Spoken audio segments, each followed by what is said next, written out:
Good morning and welcome to this CD event on Supporting Student Success 2020.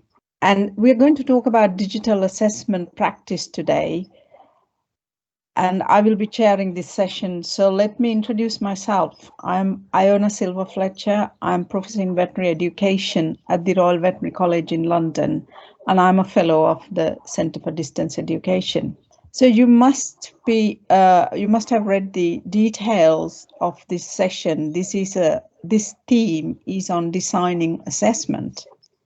In particular, under the current COVID-19 situation, this has been one of the most challenging areas for higher education educators throughout the world. This is a parallel theme, and this will run for 75 minutes. We will end the session at 11:30. There are two presentations of each session will be 25 minutes for presentation and a 10-minute discussion. It will be useful that if you can switch off your microphones and videos when the presentation is on, please, because that will stop any unnecessary background noises interfering with the presentation. And to also let you know that this session will be recorded. Also, we would like you to post your questions in the text box during the session. And at the end of the session, at the end of the presentation, you can also raise your hands, but if we have a lot of questions in the text box, we may try and answer some of those questions first and then take questions from the audience. But we only have 10 minutes for the question answer session. And then we move on to the second session. So I have been talking slowly, trying to allow people to join. We have about 25 participants in the session now, and I think we will start with the first presentation now. So the first presentation is assessing UCL medical students virtually, and this is a presentation coming from the University College London Medical School. Our presenters are Dr. Alison Starrock and Gil Myers. Dr. Alison Starrock is an Associate Clinical Professor in Medical Education at the UCL Medical School. She is the academic lead for assessment and clinical and practical skills in UCL Medical School.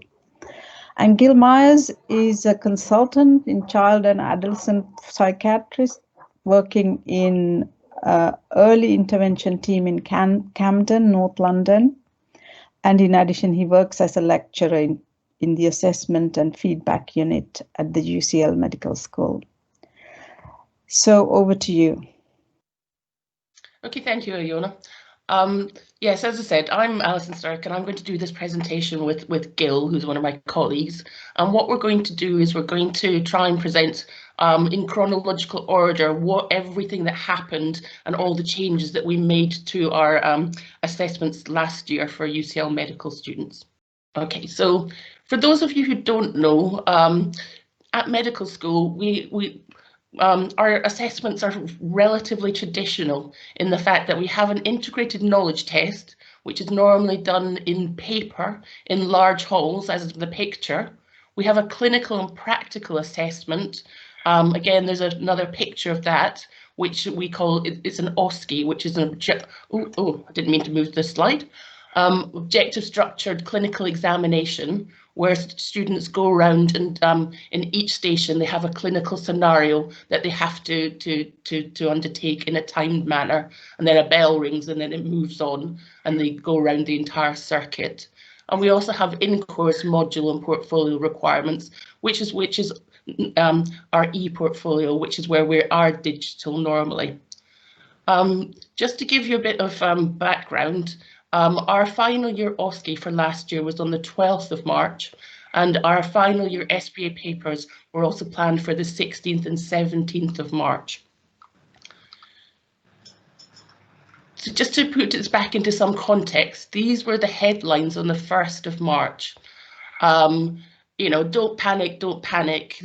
UK reveals plans for worst case scenario, and experts expect 20% of all workers to be off sick. So as this was going on, we weren't in lockdown. However, obviously there was quite a lot of panic happening. We were still planning to have our face-to-face OSCE, but at that point we made the decision that we had to remove the patients, because we normally have patients with real clinical signs come up to be examined, and we just thought it wasn't safe for the patients to bring them to a clinical scenario. So on the 1st of March, I said we decided to remove them, and instead we've got some role players or actors to act as bodies to be examined, and we changed the interpretation of the important clinical signs onto a video. And I'm going to show you that next. Okay, so basically this is the video. So they first of all get a task, which they're able to read. We gave them 30 seconds to read that, and then they're shown a video. So in this case, it's a lady who has had difficulty walking. As you can see, she's quite unsteady, and you know has quite obvious problems with her gait. So we set this up so they're able to look at the task twice, and they're able to watch the video twice. And then what happens is the examiner then asked 3 structured questions about what signs there were, she was showing, and what was the most likely diagnosis. So we did that for 3 different stations. So we had like one which was about neurological ones, one was about a heart, and one was about an abdomen. And this was the feedback we got from it. So first of all, the negative, there was technical problems with the iPad freezing for the clip. There was a bit of concern about discrepancies between the video instructions and the findings, but there was also lots of positive. That it was a good combination, that the students did amazing examination skills, and they thought that the modifications of what we did were sensible given the circumstances. So all in all, we felt that was a good start, where we managed to protect the patients from any harm, but we're still able to test our students' ability to pick up clinical skills. So we just got over that, and then we suddenly thought, oh my goodness, we've got 2 written papers scheduled. As I said, we've got quite large years. It was 317 students, and our plan was that they were all going to come to a large examination hall and sit a paper both on the 16th and 17th of March. And just to put it back into some context, these were the headlines at the beginning of this week. So at this point, we've gone on to the rationing, or people, all the supermarkets being empty of all loo paper. And then there was also all the deaths in Italy was happening. So again, we thought, and our question at that point was, sorry, there's a bit of a delay in moving the slides. Ooh. Yeah, can we put 370 students together in a room? And this is where I'm going to let Gil take over. So Alison said, so we've got this sort of dilemma, and I guess the added bonus to this dilemma is we've got 317 medical students who have spent the last few months revising about all the possible things that could go wrong, both in terms of kind of, I don't know, respiratory systems, vascular systems, all those things go around their head. So they're getting concerned. So they're worried about how they're going to come together, how they're even going to get to the place. And that's all being voiced through Unitu. So Unitu is our kind of university-wide message board. Students can post anonymously onto that. And we were getting lots and lots of anonymous posts of concern. They're also emailing us directly. Real sort of angst. So we made some changes. We decided that we would offer, rather than offering 1 exam on 1 day, so rather than offering 1 exam on 2 days, 2 exams on 2 days, we'd offer just 1 exam on 1 day. And for those students that choose to come into the room, we would make sure that it was sort of socially distanced. That whole point, it was 2 meters between desks. There was alcohol gel provided. So the actual sort of environment they were coming into felt safe. But we said to them, if they really didn't feel safe to do that, or if they had any symptoms that they felt they wasn't a good idea to come into a room, they could not sit that exam on that day. They could stay at home, and then a day or two later they would come and they would do a separate exam, so a different exam, same number of questions, same environment, but they would do it online and at home with some proctoring.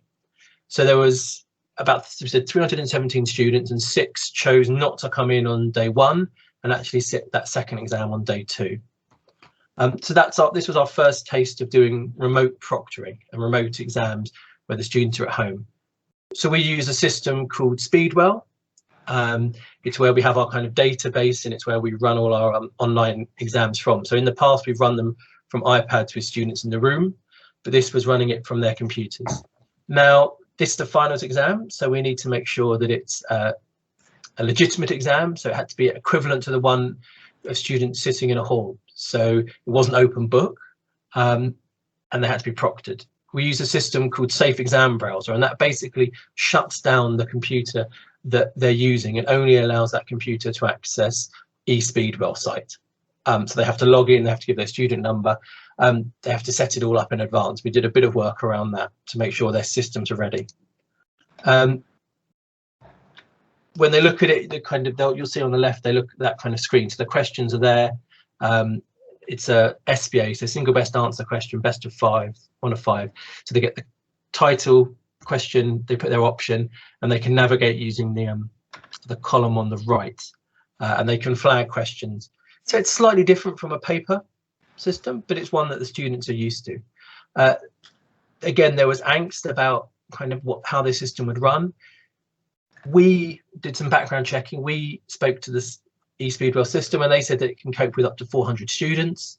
And actually, in terms of data packaging and how much data was being pushed over, it was pretty minimal, no worse than browsing a website. We don't have videos, we don't have sounds, we've got pictures, but they're sort of not in every question.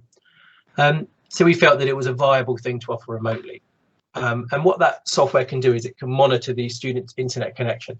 So every time they move to the next question, it automatically uploads what they've just answered into a cloud and stores it. So were there to be blips in internet connectivity, it would go back to all those stored questions. They wouldn't have to start again. And it can also check and find out sort of how far along they are and how they're working on that system. But we were doing something new, and we were doing proctoring. So that meant that we had one-to-one people. So actually at the time, despite UCL telling us that we could work from home, actually we brought in 6 of us, so Alice and myself and 4 other colleagues came in, and we all set up teams similar to this. But we had one person doing their exam, and we watched them.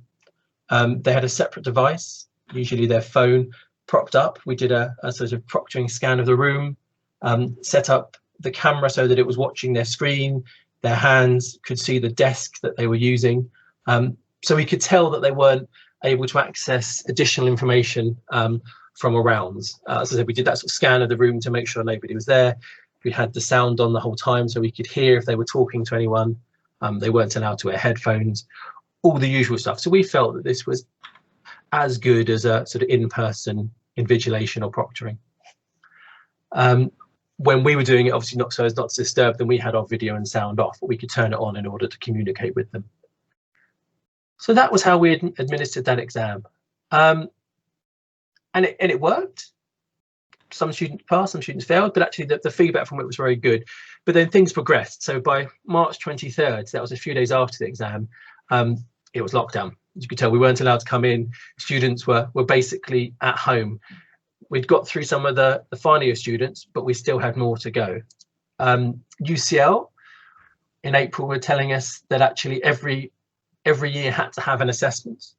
That could be a pass-fail assessment. It could be something that was a little bit more discriminatory, but it had to be an assessment. And we were having this sort of no disadvantage rule, and that was something that the no detriment policy was something that students spoke a lot about when they voiced their concerns on Unitu and email, that they shouldn't be penalised for sitting an exam during COVID time. So we had to come up with a plan. I said we had year 6, the final year, almost through, but we had year 4 and 5 to manage, and we decided that we still wanted to deliver an exam to them, 120 item proctored SBA. They wanted the exam. They felt they needed to be tested. We would usually have given them an exam and an OSCE. We didn't feel that an OSCE was viable, given that we couldn't come in, but we did feel we could give a proctored exam. And we weren't going to do that in an exam hall, we were going to do that remotely. And so that required a lot of communication with students, a lot of thinking behind the scenes, a lot of planning about how we might deliver that exam. We've done it for 6, but could we do it for 300 plus at any time? Students asked lots of questions, lots of Q&As, lots of worry about Wi-Fi, about everything from what happens if my Wi-Fi breaks to what happens if I need to go to the loo. And lots of this was delivered through Unitu. And it wasn't all positive. Lots of concerns, for want of a better word. It felt, I suppose, one of the issues that we found around Unitu was the anonymity of comments meant that often they were quite brutal. So accusations were made that we were sort of desperately going to exams because we needed to justify the cost of the course, or that we weren't thinking about student opinion, which I suppose we knew from behind the scenes wasn't the case, but we had to think about that. And actually, at times, via Unitu, fair questions were asked, and there were sort of concerns, and the students who had obviously had lots of time to think about this raised issues that we maybe hadn't have thought so much, for example, about how we manage SORAs and additional time and taking all that into account. We worked through it. So lots of student communication, lots of FAQs, frequently asked questions. I think we had sort of at least 3 or 4 different iterations of FAQs that we kept publishing, trying to answer their questions, make sure that everybody in the year was aware of any decisions or changes or how the exam was going to run. We also used the feedback from the students, the 6 students who had sat their proctored exam. We thought that maybe sort of hearing some peer-to-peer feedback would have put some minds at rest. It did, I think, at times, and some definitely sort of responded positive to it, but others felt that actually we were almost sort of putting up these students to sock puppets, as people to sort of voice what we wanted to say, which wasn't the case. We actually just published this stuff unedited, and it had some good and bad bits. But they, I suppose at that point, when the anxiety around exams plus anxiety around COVID was high, there was lots of resistance to the whole concept. So that's year 4 and 5, but we also had the added challenge of needing to assess some of our finalists who hadn't passed first time. So as we said, the first time we did it, they had a written exam and they had an OSCE, that practical exam, and we wanted to try and replicate that. We felt that for finals, we couldn't just pass these resit candidates with just a written exam. So we're in June at this stage, so sort of mid-lockdown. I think the toilet paper easing had got a bit better, but people still weren't leaving their house. We still weren't able to go in and do anything face-to-face. So we came up with the plan of doing this idea of a virtual OSCE.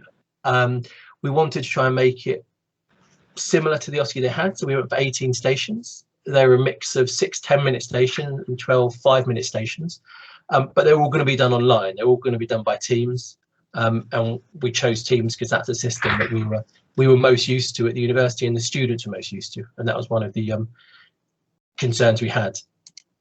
So this is what it looked like. We basically divided up the OSCE, the 18 stations, into 6 circuits, and each of those circuits had 3 stations. Within each station there was a 10-minute exam and 2 5-minute exams. The candidates moved through them. They basically were invited into each circuit by a host, and that host stayed with the circuit. The examiners and the role players all stayed in that circuit, and then we moved the candidates around at each point. So it had to be highly choreographed, organised. We spent a lot of time training our examiners, our role players, our hosts. We even had sort of super hosts who were free floating and able to kind of dip in and out to support as needed. We had WhatsApp groups running in the background so we could communicate kind of by separate channels. So we weren't putting anything that shouldn't be heard into any kind of open channels. And the same principle applied. So it worked. We were able to do stations. So this is what it looked like. This was a screen shot that I took when I was doing my super hosting. So down the right hand side, just down here, you'll see the kind of meeting notes, and we use that to basically display what the instructions for the stations were. So the scenarios there, the tasks they had to do, the time limit, and then we've got our candidate here and our actor. And this station was a 5-minute station where we were expecting the candidate to perform as a junior doctor taking a risk assessment for a man who had taken an overdose of paracetamol. So she had to talk through the situation. She had to make a decision about how to manage him. He was there reacting to it. So he was displaying sort of verbal and non-verbal cues, and that was what's so important about a virtual OSCE, is that it wasn't just sort of talking to someone over a phone and just hearing their voice. You were able to see when he felt slightly disengaged or when he was closing himself off. And we've worked with these actors in the past to be sort of really consistent across each station, but reactive in terms of how they behave compared to a doctor who might be asking questions in one way or another. But that's one aspect of being a doctor. The other aspect of being a doctor that we needed to test them on was some practical skills. So you may wonder what's happening here. So this is a virtual OSCE station where we're asking our candidate to demonstrate how to give an intramuscular injection. Now, in real life, if we were doing this OSCE face-to-face, we would have a real actor being the person who needed to receive the injection, but we would have a fake arm or a prosthetic sort of body piece that they would put on, and that injection would go into their fake arm. So we're not injecting anyone in real life, but it's much more realistic.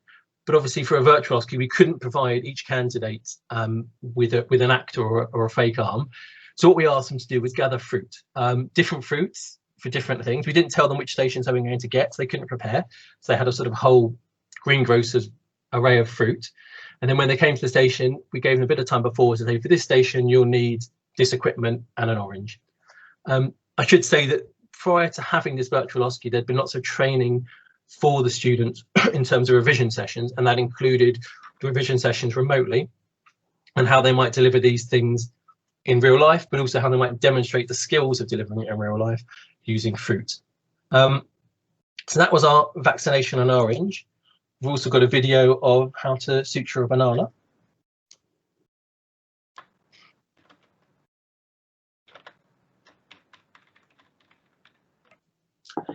So as you can see, our candidate's kind of needing to show all the right techniques for bringing out the needle, safely preparing a sort of sterile field, and then she'll start suturing that banana.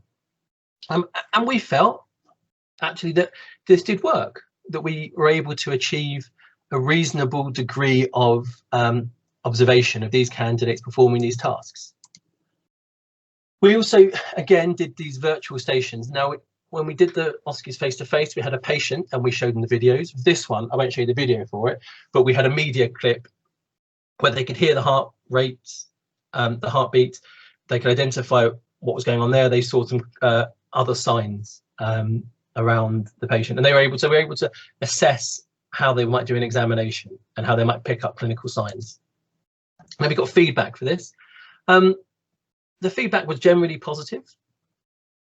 All of the role players, the examiners, the hosts, and even the students said that they would recommend the OSCE be offered again if it's required. We all agree that face-to-face is better, but at the time we just couldn't do that. Prior to the OSCE, there were lots of concerns about internet reliability, and actually what we found was that no user had significant connectivity problems. And we didn't have everybody in England. We had one student in Poland, there was another in Wales, so we weren't just sort of running on internet just locally. But as you can see, basically people felt the exam was a fair way of testing different skills. It wasn't as good at testing examination skills, but it was a way of doing it that worked. So we did a resit SBA, similar session to the last one. We used eSpeedwell, we proctored by teams, and we proctored this time rather than 1-to-1, we proctored 3-to-1. We just needed to get a little bit more students than examiners. So that's what we got back to. I'll pass you back over to Alison. Okay, so here was the good news. What was happening in the world? We'd done the resit OSCE, but also summer was back on. We were out of lockdown. However, we weren't out of the woods yet. Gil, can you move the slide on, please? Thank you. because we had our year 4 and 5 SBA still to come. This was in July, so we had 350 students in year 4 and 308 in year 5. So we suddenly thought, oh my goodness, how many proctors are we going to need? And we asked all the department whether or not they could volunteer to be proctors, and we needed to provide training for them. So everyone was doing exactly the same things with the students. At the time, we got quite a few volunteers, and we were able to have a ratio of proctors of approximately either 1 to 10 or 1 to 12. But the other thing to note is that because of some of the SORA, so that some students had to be proctored individually, so that was why it ended up being, slightly more than we wanted, a ratio for proctors, because some people had to be done on an individual basis. When you were at the 1 to 10 and 1 to 12 ratio, there were some Wi-Fi issues for proctors. So what we did was we had a couple of free floating proctors. So behind the scenes, we also had again another WhatsApp group. So if the proctor was having problems with their Wi-Fi, they would just contact the free floating proctor and they would join the group and make sure nothing was going on until the Wi-Fi problems were sorted out.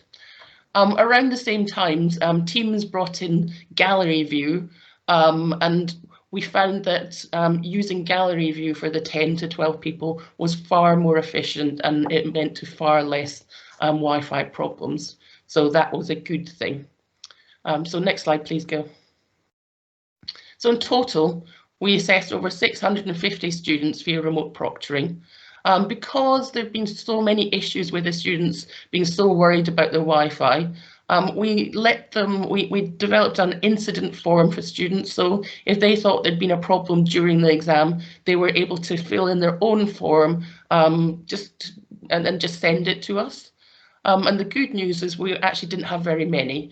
In year 4, there were only 16 forums. In year 5, there were only 15 forums. And basically, the majority of the forums were about the questions rather than about the Wi-Fi or about the proctoring or about the functionality of the test. There were only 3 forums in year 5 which were about connectivity problems. So all in all, we thought that went quite well, considering it was quite a daunting task. Next slide, please. This is back to Unitu. We got some sort of mixed praise about running exams in very strange times. But as you can see from the thumbs up and thumbs down, although 28 students thought it was good to have an exam, there were 24 who obviously didn't have the same opinion. Next slide. So what are we going to do for next year? I think this is the golden question and the one that we're being inundated by our students at the moment. Again, next slide. The answer is we don't know, because we don't know what the clinical landscape is going to be. Obviously, COVID is coming back, but our plans at the moment are that we are going to do an online SBA. It's either going to be as a bring your own device in an external venue with social distancing, or if it's the COVID situation's worth, it will be online at home. But we felt that we didn't want to go back to the paper and pen version of the paper. We felt that the digital version was far superior, so we're going to continue with that. Next slide again. From an OSCE, our current plan is to hold face-to-face OSCEs, again without patients, with just role players. It will be socially distanced. We'll have at least one station combining remote consultation skills, as we're all just very good at them now.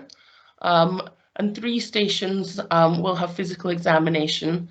We're making arrangements to shoot videos of fresh clinical signs specifically for these exams.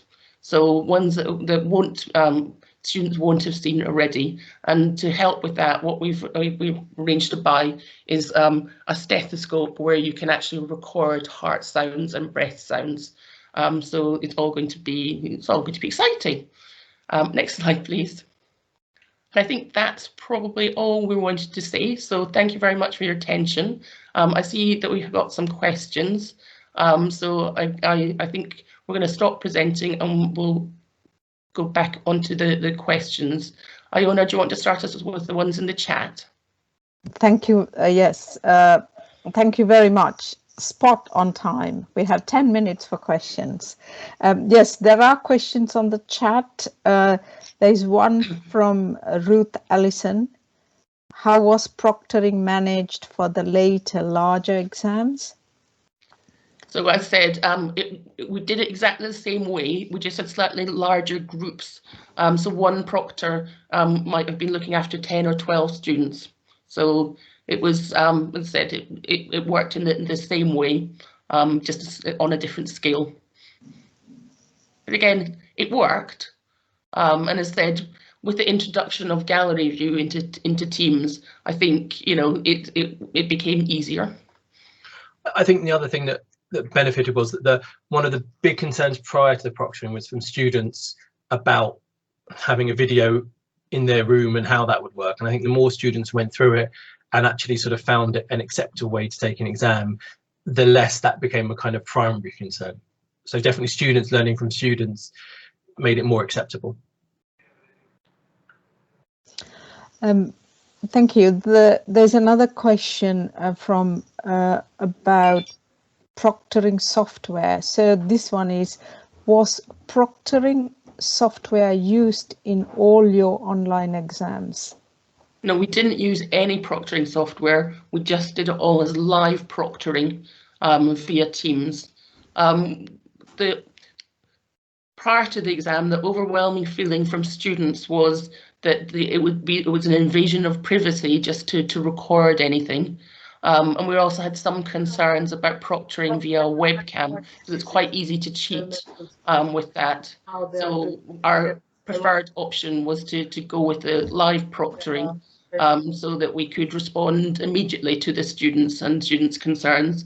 Because I see another questions about what happened if a student had a question. Yeah. So Gil, do you want to take that one? Yeah. Yes. So what happened if a student had a question? Did the other students in that group lose the proctor while issues were dealt with, or did another proctor have to step in?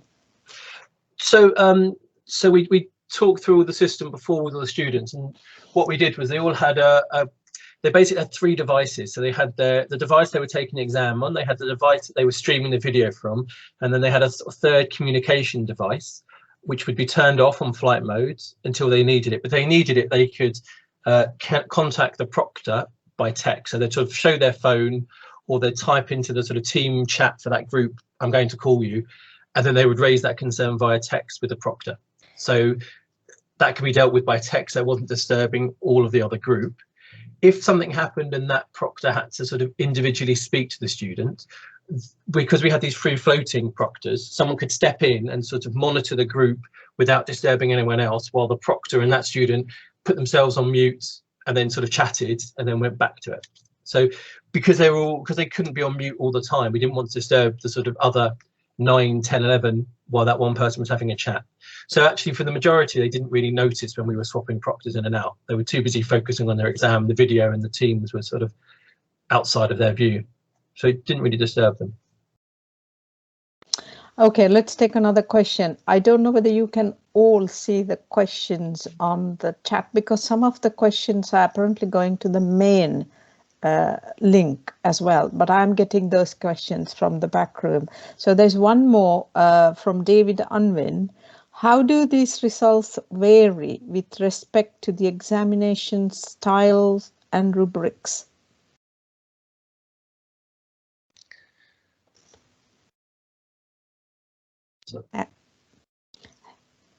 I'm not quite sure what the question's trying to get at, but I think, you know, the examination style was very similar to the original style. As said, for the OSCE, the only thing that we changed was rather than having like a real person with a clinical sign, was moving on to a video with a clinical sign.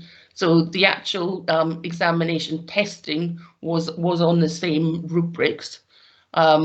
I think from the SBA paper, I said we changed it from 300 items to 150 items, but we are very aware that we still had the appropriate reliability. And what we did is we made sure that the paper tested across the blueprint.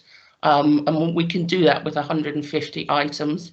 So again, you know, I think it tested the same rubrics. Okay, so I think probably the question is, how do these results vary? So probably the number of exam statistics, maybe. The statistics. Well, what we found from the final year, there was no difference. You know, we had the same number of students failing the SBAs as we would expect, and the OSCEs, and the same for the resits. For the year 4 and year 5, so these were the students who'd spent 3 or 4 months in their bedroom only testing themselves on SBA questions. So what we found then is that the actual average mark was significantly higher than normal, just because they hadn't, you know, they'd been concentrating solely on doing single best answers for all their months in their bedroom, so they'd actually done far more knowledge-based work. And that was sort of replicated across other medical schools. Yeah. So normally where they'd have to split their revision between a practical exam and a written exam, they were entirely at home focusing on the written, and sort of it's obvious why they became better at doing that. How that will sort of have repercussions for later exams when they have to do practical is yet to be seen. Yes, thank you. There's one more question here on this chat room from Stephen Brown. Can you explain a bit more about changing the SBA paper from 2 days to 1 day? Yeah. Normally we have 250 items single best answer paper. It's probably a bit of overkill normally. We probably don't need 300 to achieve reliability. And I think we, you know, our concerns about bringing 317 students to the same exam hall 2 days running was higher than our concern about the reliability of the paper. We know from previous models that 150 items is absolutely acceptable in our exam for achieving a Cronbach's of above 0.8. So we felt that, you know, we would be able to still assess and discriminate amongst our students with only doing 1 paper rather than 2 papers. And that's what the results showed as well. So Stephen is asking, so will you keep SBA to 1 day in future? We're thinking about it. Unfortunately, because of how the exam regulations run, you need to give them a year's warning of any changes. So this year we're back up to the 2 days, but you know, we are thinking about what we're going to do for the future. Yes. Well, I suppose also one of the reasons we had 2 is that it gave students a chance if they had a really bad day, yeah, to do better on the other day. So actually it was almost like a student friendly approach. It was a bit more work for us, but for finals, which was so important, we wanted to give students the best possible chance of passing. Okay, thank you. We have almost up to our time for the end of this presentation. There's one more comment, one more question on the chat room. I will take it up at the end if we have time at the end of the next presentation. Thank you very much for Alison and Gil, and I will move you on to the second presentation. So the second presentation, in the meantime, if you can upload your presentation, Stephen and David. So the second presentation is on by Stephen Brown and David Baum, what student learning behavior in online courses tells us about assessment in course design. So this is now looking backwards to see how we can design the courses based on this experience. Let me introduce the 2 presenters. David Baum is an independent international higher education researcher, evaluator, consultant, staff and educational developer and writer. David has been a CD fellow since 2010. And Professor Stephen Brown is Emeritus Professor of Learning Technologies at De Montfort University and a Fellow of the CED and International Programs and Director of the Learning Media Design Consultancy. So over to you, David and Stephen. Thanks, Iona. So I'm Stephen, and I'm going to kick off. And this is not going to be a series of different presentations by the pair of us. We're just going to have a conversation. So we're going to interrupt each other and talk over each other. And we're also hoping to engage you as well in the conversation. David, you want to just say hello? Yes, hello. First of all, to check that I can be heard, because it's always nice to know. Indeed, and you can be. That'll do for now. Thank you. Good. So in this session, what we're going to do is examine student perceptions of assessment and how those perceptions of assessment influence their learning behaviours. And we're going to go on to discuss the implications of that for the design of programs in future. And this session is based on some research that we've recently concluded, where we've been looking at how students on a number of different University of London distance learning programs view assessment and the different components of the courses that they've been studying. For anybody who's looking at this on a mobile device, apologies, we do have a larger version that we'll move on to in a minute. But just for those of you viewing it on a computer monitor, what we've got here is the 4 programs across the top here that we've been looking at: computer science, laws, the MBA and professional accounting. We've got a variety of different course components down this column, such as essential readings, books, exam questions, videos, discussion forums and so on. And in the middle here, we've got the rankings that the students gave us for how useful they found these different components. And for those of you who can see this, the detail on this slide, you can see that the rankings do vary across the different programs. But nevertheless, they do fall into some broad some broad groupings, giving us an overall ranking at the top here in this green stripe for components such as essential readings and online books, PDFs, content type material. That's what the C stands for. And down at the bottom here in this pink stripe, we've got components very much to do with interaction between students, peer collaboration and discussion fora. And there was a very clear fallout from the student responses that we got in terms of ranking these types of components at the top as most useful and these types of components as least useful. And then there were sort of mixed rankings in the middle, but these types of components here were very much those that were neither top nor bottom in terms of the student rankings. David, do you want to cut in on that and elaborate? Yes, I think the pattern's fairly clear, and the summary is students prefer content to process. Just as a reminder, these are all programs taught by distance learning. They prefer content to process, to activities, and within activities, they strongly prefer activities they do on their own individually to shared group collaborative activities. So we, the University of London distance learning programs, haven't quite sold the value of student activities. I think we know what's going on. I think we've got a fairly coherent account of what's happening here.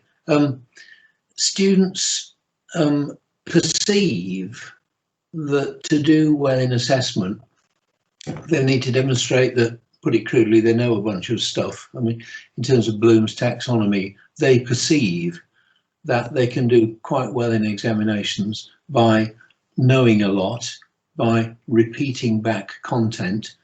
So Bloom level 1 knowledge, hopefully Bloom level 2 understanding that knowledge, although in an exam, it's very difficult for the assessors to distinguish between whether the student actually understands, can explain things, or whether all they can do is recall explanations that they've read, heard previously. So even the apparent level 2 work by a student may well in fact just be a recall of level 1 work. Anyway, this is our interpretation of what's going on for the students. So to summarise, the students think that knowing stuff is the most important thing. They think it's the way to success.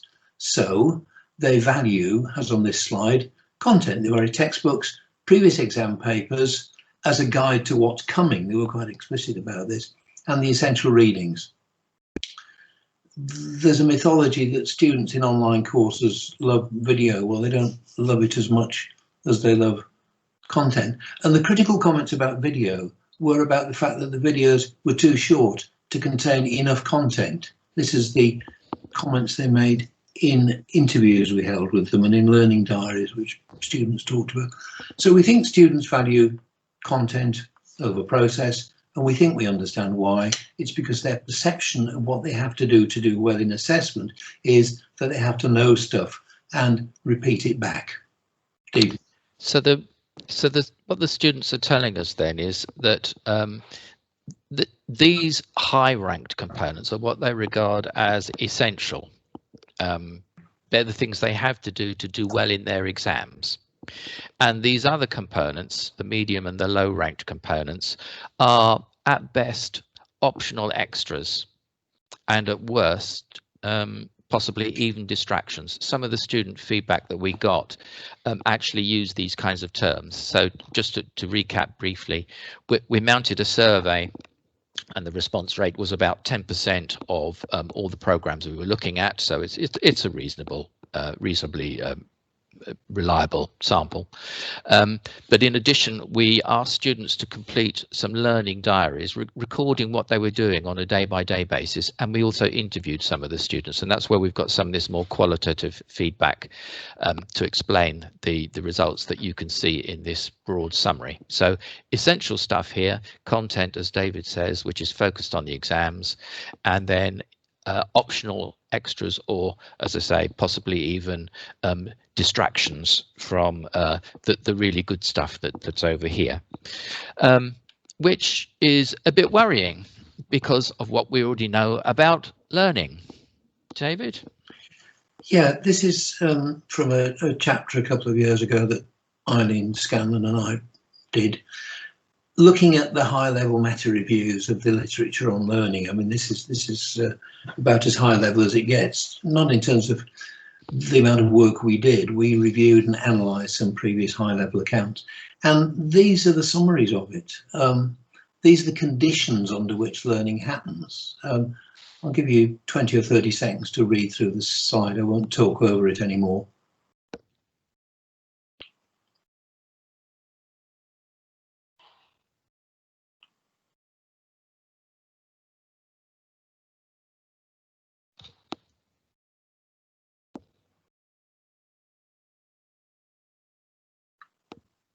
So the kind of description that gives of a good course is students working their way through a structured process, but working through it actively, knowing what the learning outcomes are, seeing exemplars of high quality behaviour, not coming in as empty vessels, but valuing what they already bring, their skills, their knowledge, their approaches to learning. But above all, it's numbers 4 and 5, an active process. And I don't think we collectively have sold that to the students yet. I'm not sure how well I'm not sure how closely our students would identify with that account. Be an interesting experiment to do. We haven't done it. If we ask the students, what do you think good learning is? When do you think learning happens? I think they talk about reading, being lectured to, and making notes. I don't think, on the evidence of our study, they talk too much about activities, although medium popularity on the previous slide was past exam papers and multiple choice questions, which are typically knowledge tests. Well, No, I think if I could cut in there, David, the learning diaries did give us some insight into this. So although we didn't ask them explicitly what do you think is effective learning behaviour, we did ask them to describe what they were doing as they were studying, and it was interesting to see how some students very clearly thought that effective studying was trying to read as much as they possibly could and making notes on it and trying to memorize it and test themselves on their recall.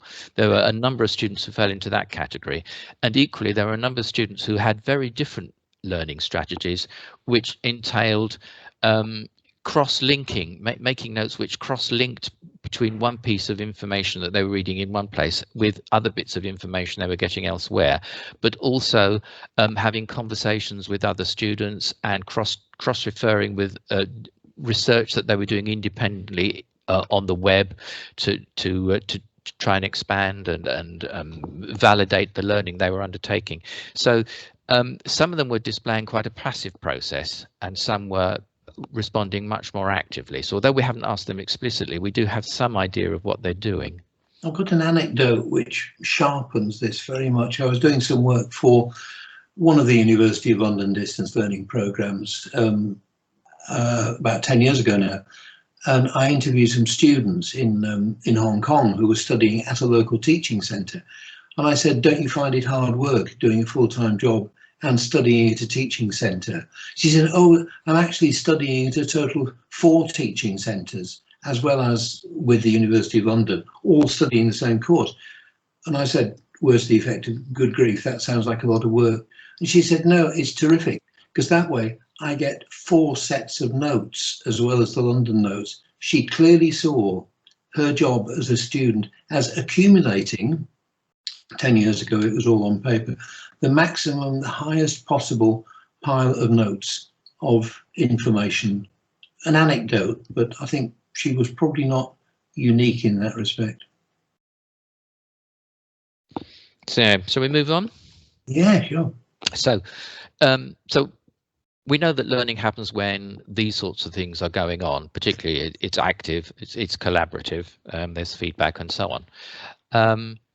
And yet, when you look at the purposes of the low-ranking components in the programs that we've examined, that's exactly what they're trying to do. So we've got components which are all about encouraging students to monitor and reflect. It's an active process, trying to expand their understanding through the use of case studies and videos and further readings. There are also additional modules to do with enhancing their learning skills and their employability skills, which they tended to rank fairly lowly on the grounds that, well, they didn't need them, despite the evidence that the learning diaries were showing us. And interaction with peers, explicitly we set up exercises to encourage interaction, and the students by and large are not engaging with these collaboration exercises and discussion fora. So the very components that have been included to try and encourage what we believe to be more effective learning strategies are the components that the students are rating as not particularly helpful and which they tend to avoid. Stephen, you noticed it, some significant differences between less and more experienced distance learning students. There were students who'd done quite a lot of distance learning before and those who hadn't. Do you think it'd be worth putting those into the conversation at this stage? Because I thought they were fascinating. Well, that is a thought, yes. So more experienced distance learning students did seem to have more effective learning strategies, as best we could tell from the learning diaries. But we should come clean and say that whilst we had 645 respondents to the online surveys, we only had 7 learning diaries. So it's by no means a representative sample. It's a kind of a snapshot, which like all good research, points out the need for doing further research to see if we can validate this or disprove it. But it did suggest that those with more experience of distance learning tended to have, albeit with these small numbers, tended to have more effective learning strategies, in our opinion. than those without such experience. And one of the things we're going to do in future analysis is put up what we see as their accounts of more or less effective learning strategies with what the high-level literature review shows about what makes for effective learning. It would be great if there was some, we haven't done that analysis yet, it would be great if there was some positive correlation there, wouldn't it? If not, we'll have to go back to one drawing board or another. Anyway, yeah. Stephen. So the question is, what should we do? We now, well, at least we think we know now how the students view these various components which have been included to assist them to adopt a more active and effective learning strategy. And we know that they find them as less helpful and non-essential. So should we just accept that? Or should we find ways to assist them to engage? So we thought we'd actually like to hear your opinions and see what you think, because this is obviously quite an important decision to make. So do you think we should find ways to help students value and engage with these components that they see as non-essential? Or should we just redesign the courses to strip out these components that the students regard as non-essential? And the way we'd like to do this is to invite you to send us your vote. So as it says here, if you've got a mobile device handy with a QR code reader on it, you should be able to scan this QR code, and that will take you to a polling page, which will look like this. And so you can choose which option you think we should adopt. In the meantime, we're going to be watching what somebody's voted already. We're going to be watching to see what you say. So right, so far nobody's suggesting we should just strip the courses down to the bare essentials. I think we've got about 25 people in this session, so we're slightly over halfway in terms of the voting. I think the QR code was on for a very short time period. People may have missed it. I missed it. Okay. Let's go back. There is the QR code.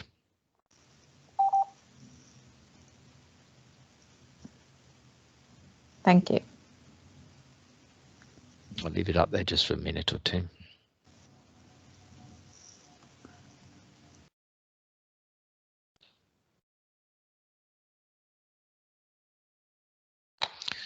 Okay, let's see what we've got. Okay, so aha.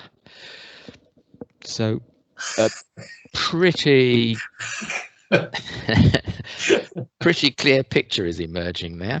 Well, that's a relief, Steve, isn't it? David, tell me, did you vote for number one? I didn't vote. Neither did I. I just wondered if you were being mischievous. Perish the thought, Stephen, perish the thought. Because if the majority had gone for red, we'd have had a job on our hands, wouldn't we? Well, I guess so. Although, I mean, that option of redesigning the courses to strip out the components students regard as non-essential actually would make life a lot simpler for everybody concerned. Right. So, well, let's go back to what we've been talking about then. So.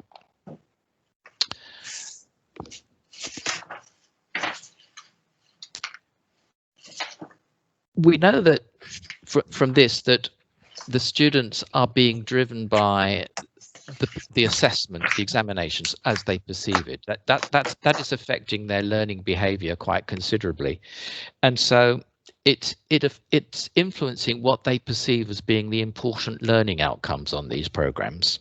The learning outcomes must be, regardless of what we may be saying as program teams, the learning outcomes are whatever is manifesting in the assessment, in the exams.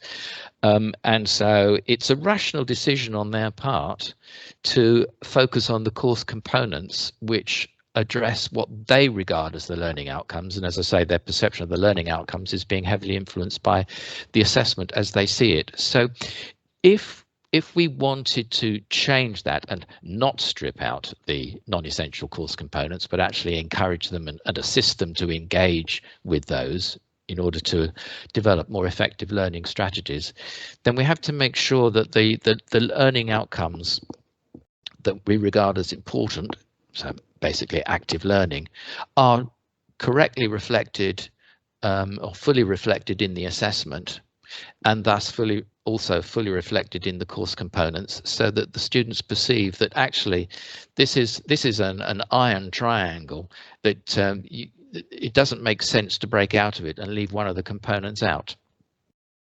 We're not. Yeah, I think we're not being critical of students here. It can sound as if we are. I'm a bit sensitive to that. I think what we have to remember is that students who got into higher education have got into higher education mostly by being very successful at what I mischievously call taughting, which is learning through being taught, for quite a few years at school.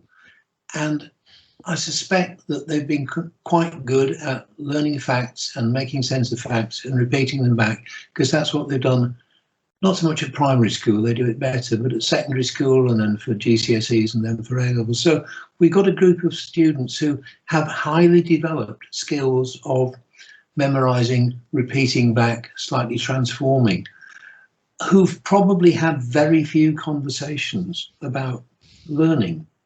All the conversations, most of the conversations will have been about the content. So they live in a particular, they inhabit a particular unstated but very well practiced pedagogy. And what we're trying to do here is help them develop a wider range of pedagogies. It's understandable that they find it difficult initially. It's understandable that they're locked in to a particular version of this iron triangle, which probably values knowledge, whatever its aspirations are, it probably values knowledge over higher level academic capabilities. Guess what? It's not the student's fault, it's the system's fault. Anyway, Stephen. Well, agreed. So these are the recommendations that we have come up with as a result of this study, and I'm afraid there are a lot of them, but we've managed to sort of cram them onto 2 slides. And it's about not only explaining to students that learning is an active process, but illustrating it through the design of the course materials and making sure that exam questions do actually extend beyond memorization and clearly do so, and are clearly related to the stated intended learning outcomes of the programs, so that we're matching all of those intended learning outcomes to appropriate learning activities and showing the students how those learning activities do contribute to the intended learning outcomes, so that it's clear. There's a logical problem here. You can't just tell students that learning has to be an active business, because in the act of telling them it's got to be an active business, you're forcing them back into passive recipient mode. This is a difficult pit to climb out of. Yes, yeah. Hence, I mean, the words illustrated here or highlighted here, that they're all active. We think this is the approach we need to be taking to actually demonstrate what we're talking about, rather than just talking about it.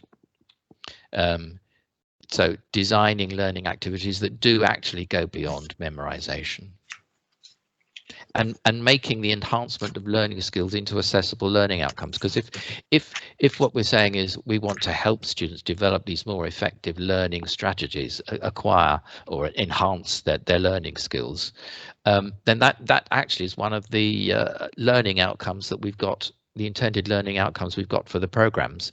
So maybe we should say that and make it accessible. So we need to devise ways of actually assessing this.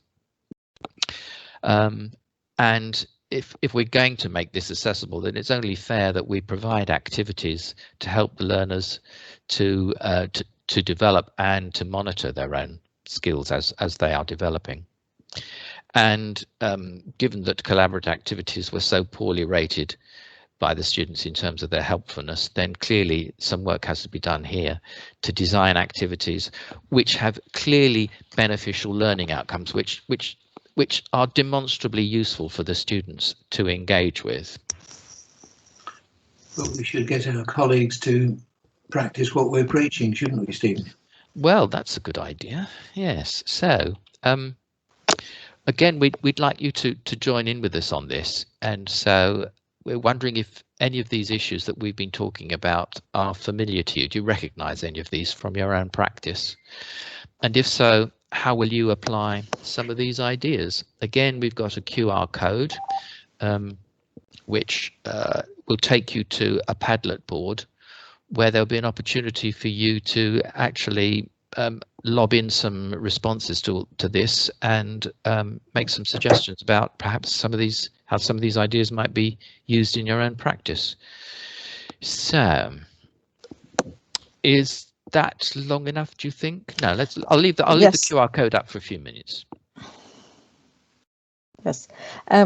While people are adding to Padlet, can I intervene and suggest your 25 minutes is up and there are a lot of questions and we have about 9 minutes for answers.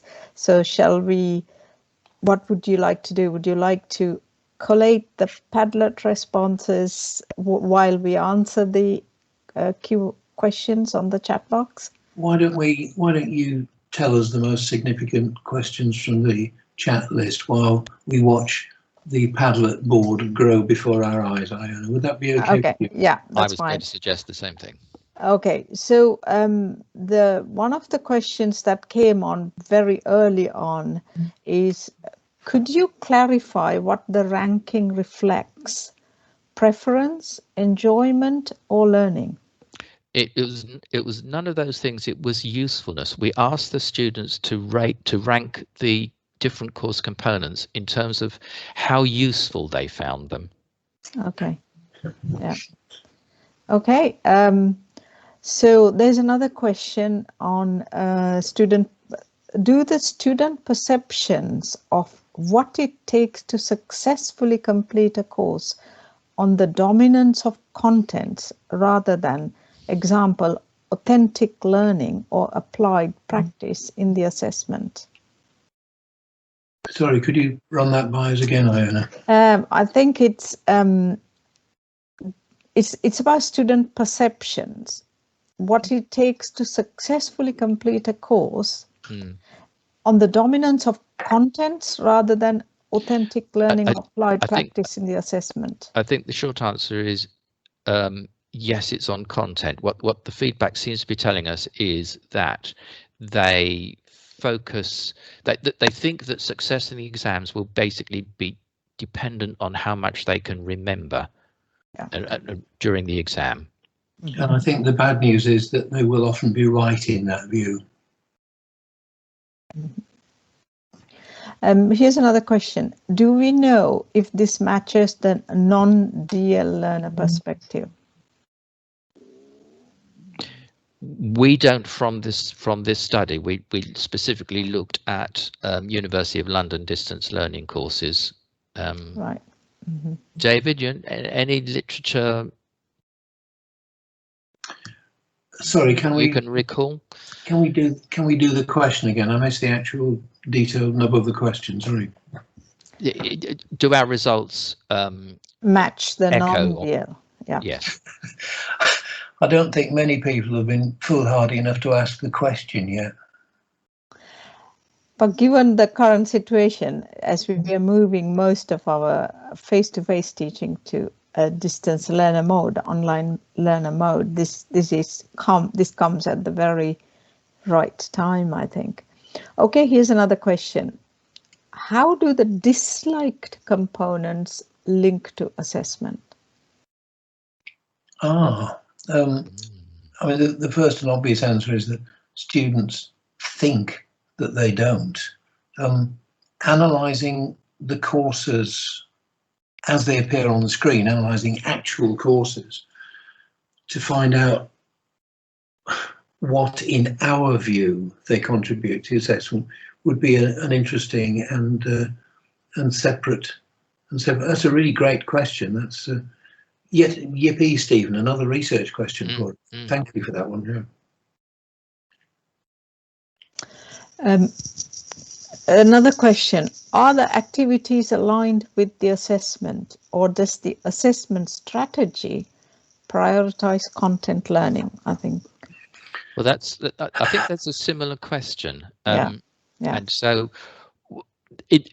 all we can talk about is how the students perceive things, because as David just said, we haven't done an exercise of ourselves analysing the alignment of the course components with the assessment, but the student perception is that activities such as discussion fora and collaborative exercises do not contribute significantly to their chances of passing the exam.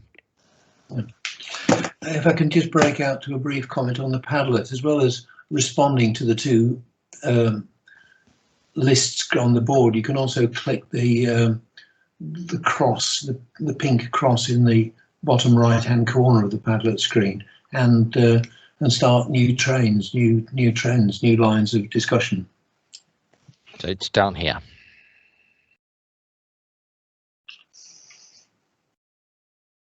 Do we have any other questions? Yes, we do. Right. We do have questions. Okay.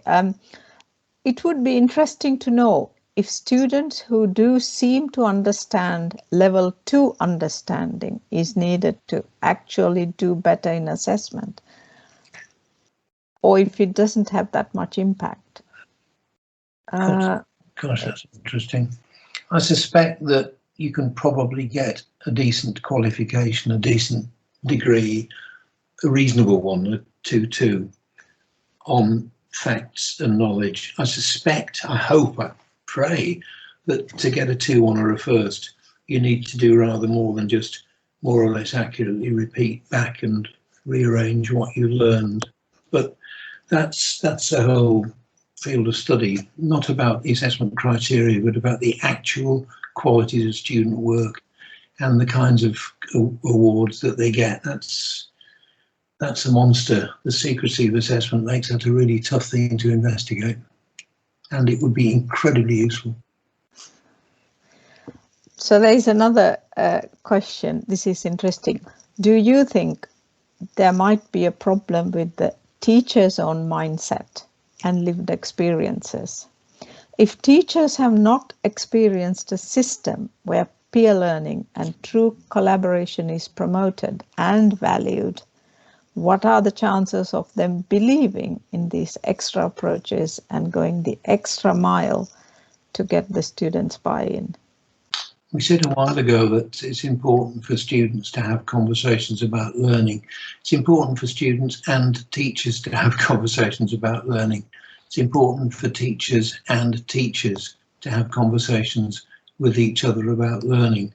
Otherwise, this kind of issue will not emerge. Otherwise, there's the danger that teachers will replicate the education they've had and so on back through the generations.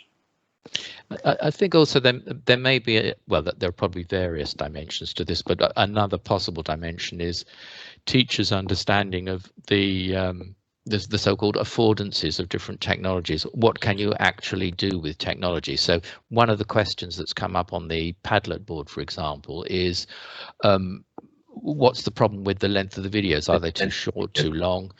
And a lot of the videos apparently are 5 minutes long. They're just very brief introductions to a topic and an opportunity for the students to see who the tutor is.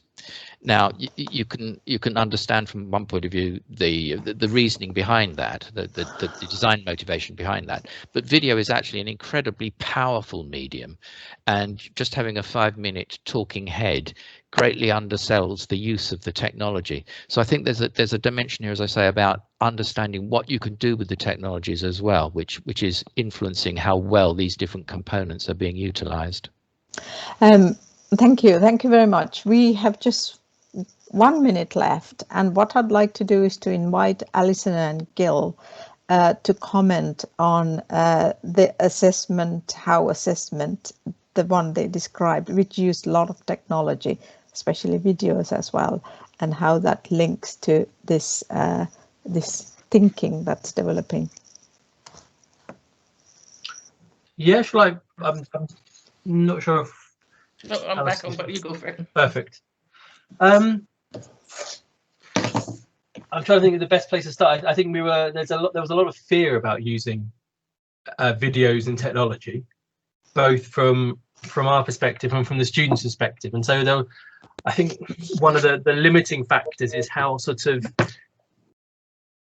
brave everybody's prepared to be, even to the point of just sort of whether things are going to work when you click on the video and see if it actually plays. And there's nothing worse than having a brilliantly set up lecture or assessment or any bit of teaching and it just doesn't work. So I think quite often it's about kind of having that confidence to try things, and I suppose also having the ability to sort of get some training in it and practice it. That'll be my position. I mean, it's just the fear of the unknown, isn't it? So lots of our examiners have examined many times, and every time we change it, there's lots of angst. It's the same with the students, because they've spoken to their peers, and they've been told what to expect from each assessment. So as I said, any change always causes a bit of well, a lot of conversations and a lot of reassurance is required. Okay, thank you. Any last words, Stephen and David? Thank you very much for the questions and comments. You've given us yet more to think about, and I really appreciate that. The assessment is perhaps the thing we do worst in higher education, in my view, and we're seeing the requirement to improve it, and we're seeing what improvement might mean, and we're grateful, very grateful for your help in this long quest. So thank you very much indeed. And obviously we wish you every success in the coming year. It's clearly not going to be an easy time. This isn't going away anytime soon. And we all have a lot still to learn when it comes to doing this really effectively. Yes, and I think the point about learning lessons from distance learning, because we are moving our undergraduates to more and more online learning now. At least in the next foreseeable future, they are going to be online learners. So there's quite a lot of lessons I think we can learn from the evidence coming from distance learning that David and Stephen presented. There was one more question about whether you have published this, David and Stephen. Not yet. Not yet. The project reports will go up onto the web today. And then we will start to think about publishing, externally. Thank you. And we are going to be doing more work on this as well, with a wider range of courses and some slightly more sophisticated approaches. So the work continues, and we're encouraged by your reactions and questions to keep going with this stuff, because it's important. Thank you. Thank you. I guess Alison and Gil, you're so busy to think about publishing your experiences, but I think that's going to be extremely useful, especially for other help. We have actually published it. It was actually published yesterday. Oh, it was great. That's great to hear. Where was it published? It's there's 12 tips for doing a virtual OSCE in medical teacher. Yes. Yeah, medical teacher. Yeah. Okay, thank you very much. And thank you very much for all the presenters and for all the questions. If the audience participation wasn't there, we wouldn't have such an interesting session. So thank you all very much. Thank you. I can clap. Thank you. Thanks. Bye. Bye.